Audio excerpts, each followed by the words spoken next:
Okay, in this lesson, we're going to do a couple of problems from your worksheet 3-4A as sort of notes and helping you get some of your homework checked off your list. And this has to do with systems of inequalities and finding some what are called feasible regions, and we'll talk about that in a minute, okay? So what I've given you here in problem number 1, we're going to do this one together, is I've given you 4 different inequalities, and we are going to graph all 4 of them on the same set of axes, same graph here, and we're going to see kind of what those points have in common, okay? So we're going to start with just the basic ones down here, and we're going to start with x is greater than or equal to 0. If it just has an x in it, that means it's a vertical line. So basically, you're going to draw the vertical line, x equals 0, which is right here. Okay, and you want to shade all of the x values that are greater than or equal to 0, which would mean that you would shade to the right. Now, I have a really hard time doing this lightly, so if you have a pencil or a pen, you might even want to use some different colors when you do this, but I am going to shade here to the right, and it starts to get to be a little bit of a mess, just so you know. Okay, so there's that. And then I have the equation y is greater than or equal to 0. So y is a horizontal line, and that would be this line right here. And I need to shade all of the places that are greater than that. So that would be here. Okay. And then these other 2 equations are not in y equals mx plus b form yet. So I am going to start with this top one up here, and I'm going to go ahead and get it into y equals mx plus b form so that I can graph it pretty easily, okay? So I will subtract, and by the way, you know what? You don't even need to get it in y equals mx plus b form. You could graph it using its intercepts, which actually might be kind of nice, but we'll talk about that a different time. Okay, so I will go ahead and subtract x. So I'll have y is less than or equal to a negative x plus 3. Okay, so that's this equation right here. I'm just going to write that equation next to it when it's in y equals mx plus b form. This is what it looks like. Okay, so that means it has a y-intercept of 3, and it has a slope of -1, which means I will go down 1, right 1, or, of course, I could go up and to the left, and I will connect that with a solid line. And I want to shade all of the spots that are less than that line. If I test a point, let's test 0, 0. If I test 0, 0, is 0 less than or equal to -0 plus 3? And it is. So I would shade on the side that 0, 0 is, which means I would shade down here. And you can see that this is starting to be a little bit of a mess here. We have one more color to add to this, and that would be for this equation right here. And its equation is x plus 2y is less than or equal to 4. And if I want to get that into mx plus y equals mx plus b, I will subtract x. And I will have 2y is less than or equal to negative x plus 4. Divide by 2. And I'm not dividing or multiplying by any negative, so I don't need to switch the signs of the inequality at all. I'm just dividing by 2. So then if I divide this by 2, I have -1/2 x, and then 4 divided by 2 is 2. So that's what that equation would look like in y equals mx plus b form. Okay, so that one has a y-intercept of 2 and a slope of -1/2. So I will go down 1, right 1, or sorry, down 1, right 2, or up 1, left 2. And it also is a solid line.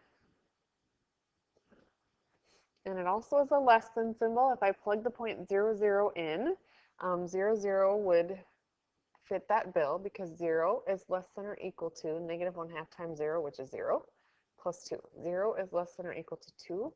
So I would also shade that one underneath its line. Okay, so now this got to be quite a very large mess. But what you want to do is you want to look at the place where you see every single color on this graph. And so You want to color in that region where you see every single color. And the only region where I see every single color, and this is kind of overlapping in here, but is in this region right here. And I kind of went out of the dots a little bit, my poor coloring skills. But that is the place where you see every single color. And so your feasible region would actually be, I'll try to color this in really darkly. Your feasible region would be from here to here, up and over, okay? This is the region that should be colored in. It's the only spot where you see every single one of the colors, okay? So now your next job is to go down here and you're going to list the corners of that region that you just colored in, okay? So here's one corner right here at 0, 0. And here's another corner right here at 0, 2. And your third corner right here, you can see, is where the green and the black line intersected, and that was at the point 2, 1. It's really hard to see here now, but it's 2, 1.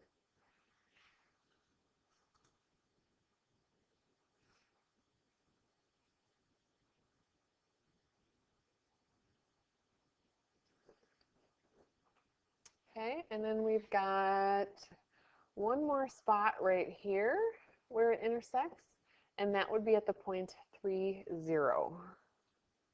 And I can see that I'm missing a part of my table, but I need one more point, which is 3, 0. All right, so then what's going to happen is it's going to give you an equation right up here, and it wants you to take the 4 vertices, in this case there's 4, and plug them into that equation, okay? So these are obviously your x, and your second coordinate is your y, and so you'll do 3 in this case times 0 minus 4 times 0. Well, 3 times 0 is 0, minus 0 is still 0. Okay, then I will go 3 times y, which is 2, minus 4 times x, which is 0. So 6 minus 0 is 6. And then 3 times y, which is 1 in this case, minus 4 times x, which is 2. So I have 3 minus 8, which gives, something doesn't seem right. 3 times, what is that? Oh my goodness, I can't even read my own writing. What does that say? It says 2, 1. Yeah, 3 times 1, yep, minus 4 times 2, which gives me negative 5. Okay, and then the last one, 3 times y, which is 0, minus 4 times x, which is 3.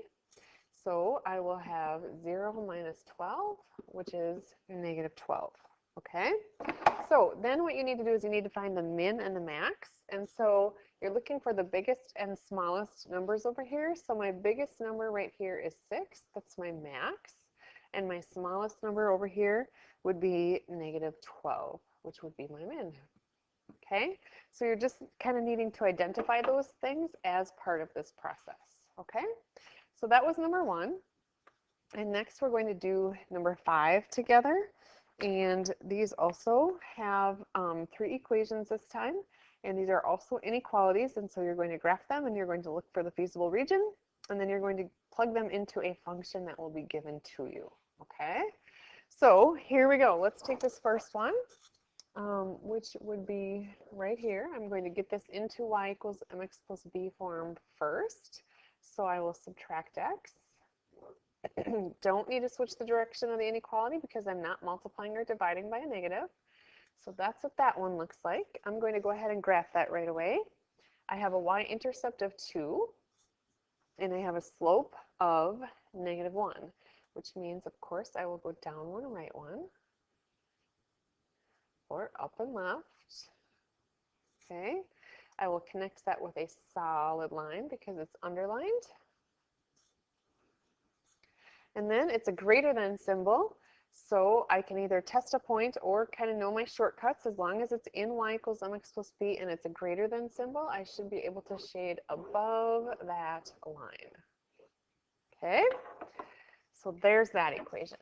The next equation is not quite in y equals mx plus b form either. So we're going to get it there by dividing everything by 4. And x divided by 4 you can think of as 1/4 x, which makes it a little bit easier when you're doing your slope. And that would be that equation. So again, I have a y intercept of 2. Only this time I have a slope of -1/4, which means I will go down 1 and right 4, or up 1 and left 4. Again, I'll connect that with a solid line.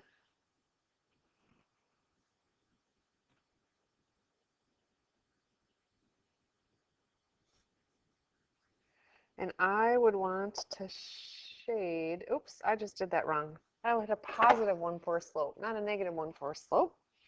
Oh my goodness, you guys, sorry. Good thing I caught it, I guess. Okay, positive 1/4 slope. So up 1 and right 4. Sorry.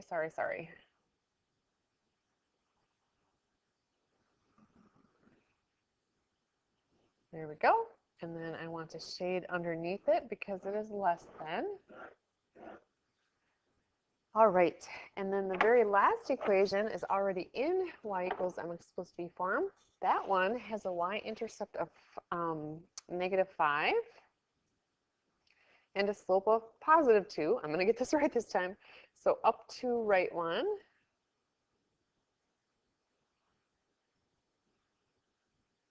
And it would look like this. All right. Again, this is a hot mess, but I will shade in this case above the line because it's all the places that are greater than the line. Okay. And this kind of gets to be a disaster. So what I'm going to do is this. I am going to color in, first of all, the spots where I see every color, and I am going to try to do that this time with a little bit of a finer pen. Let's see if we can do it this way. So I'm going to shade in just this region right here, which is the only spots where I see all of the colors, okay? And then what I'm going to do, just because this gets to be such a disaster, is I'm going to try to erase this so that we can see this just a little bit better. Try to leave the lines on there, but erase all the shading. So that is our feasible region, okay? And so now we need to come up with the corners of it. And so this corner right here is pretty obvious. That one is at 0, 2. It happens to be at a perfect dot where we can all see exactly where it's at. And this corner, they both hit at a perfect dot also, and that would be at the point 4, 3.